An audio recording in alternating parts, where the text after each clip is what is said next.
जेव्हा शत्रू लोकांना त्रास देताना तेव्हा ते भांडतात आणि कधी कधी हल्लाही करतात। पण चाणक्य नीती सांगते की शत्रूवर विजय मिळवण्यासाठी तुम्ही संयमाने काम केले पाहिजे। चाणक्याने आपल्या नीतिशास्त्रात जीवनातील सर्व समस्यांचे निराकरण केले आहे, ज्याचा अवलंब केल्याने आपण समस्यांपासून मुक्त होऊ शकता आणि यश मिळवू शकता। यामुळेच आजही लोक प्रतिकूल परिस्थितीतून मुक्त होण्यासाठी चाणक्य नीतीचे पालन करतात। आचार्य चाणक्य यांनी लिहिलेल्या चाणक्य नीती हा भारतीय इतिहासाचा एक महत्त्वाचा ग्रंथ मानला जातो।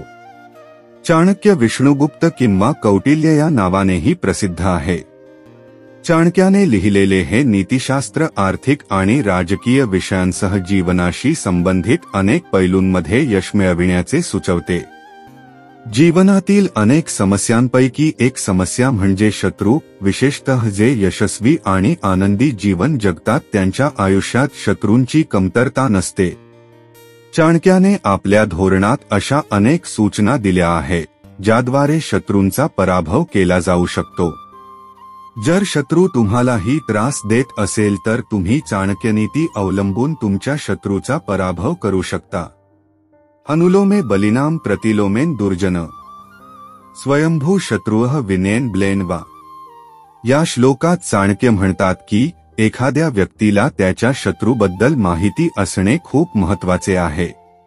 तुमचा शत्रू बलाढ्य आहे की कमकुवत आहे हे शोधा आणि मग त्याच्या विरोधात धोरण बनवा। जर तुम्ही असे केले तर तुम्ही तुमच्या शत्रूचा सहज पराभव करू शकता। अनेक वेळा लोक भांडतात आणि त्यांच्या शत्रूंवर थेट हल्ला करतात। पण चाणक्याच्या मते शत्रूवर विजय मिळवण्यासाठी संयम असणे गरजेचे आहे। परिस्थिती कोणतीही असो, तुम्ही संयम बाळगला पाहिजे आणि योग्य वेळी विचारपूर्वक पुढचे पाऊल उचलले पाहिजे। चाणक्य म्हणतो की शत्रूला नेहमी गोंधळात टाका, कारण शत्रूला तुमच्या योजना आणि हेतू कळले तर तो तुम्हाला अधिक त्रास देईल।